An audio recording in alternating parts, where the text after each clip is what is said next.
দিনাজপুরের স্টেশনগুলোতে অকটেন সংগ্রহ করতে গিয়ে ভোগান্তিতে পড়েছেন বাইকাররা। অধিকাংশ ফিলিং স্টেশন ও তেলের ডিপো বন্ধ থাকায় খোলা থাকা পাম্পগুলোতে বেড়েছে চাপ। ছুটছেন এক পাম্প থেকে আরেক পাম্পে। রোববার বিভিন্ন এলাকা ঘুরে দেখা গেছে অকটেন নিতে ফিলিং স্টেশনগুলোতে বাইকারদের ঘন্টার পর ঘন্টা অপেক্ষা করতে হচ্ছে।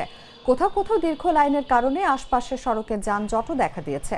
বিশেষ করে মহাসড়কের পাশে পাম্পগুলোতে দুর্ঘটনার আশঙ্কা দেখা দিয়েছে।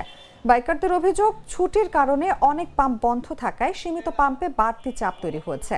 এতে সময় ও জ্বালানি দুই দিক থেকে ক্ষতির মুখে পড়ছেন তারা। স্থানীয়রা জানান, দিনাজপুর শহরের কোনো পাম্পে পেট্রোল ও ডিজেল থাকলেও অকটেন নেই। তাছাড়া রোববার বিকেলে একটি ছাড়া শহরে সব পাম্প বন্ধ পাওয়া গেছে। সূচনা ফিলিং স্টেশনে বাইকাররা মোটরসাইকেল নিয়ে গিয়ে 200 টাকা করে পেট্রোল নিয়ে ফিরে আসছেন।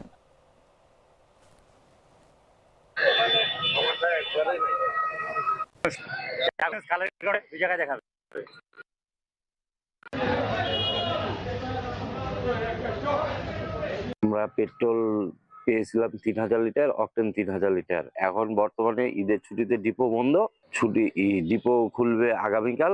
এখন আগামীকাল যদি আমরা সিরিয়াল পাই তাহলে আগামীকাল থেকে আমরা আবার তেল দিতে পারবো। এখন গাড়ি বন্ধ করে রাখতে হবে, সাইকেল নিতে হবে। তেল পাওয়া যাচ্ছে না, এই পাম্প থেকে অন্য পাম্পে যে মানে সঠিকভাবে কোনো পাম্পে যে নির্দিষ্টভাবে যে তেল পাবো এটা কোনো আশা ভরসা পাওয়া যাচ্ছে না।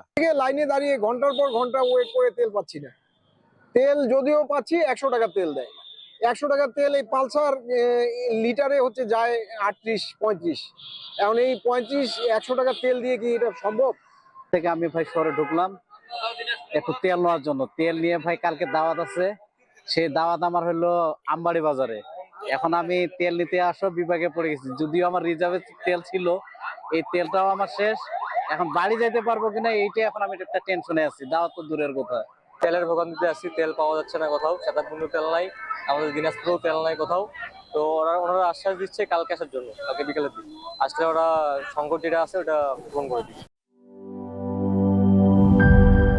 মিল্ক ক্রিম আর এক্সাইটিং ফ্রুট ফ্লেভারে তৈরি হুররে ওয়েফারের মাঞ্চি টেস্টে আপনিও বলবেন টেনশন দূর রে, হয়ে যাক হুররে।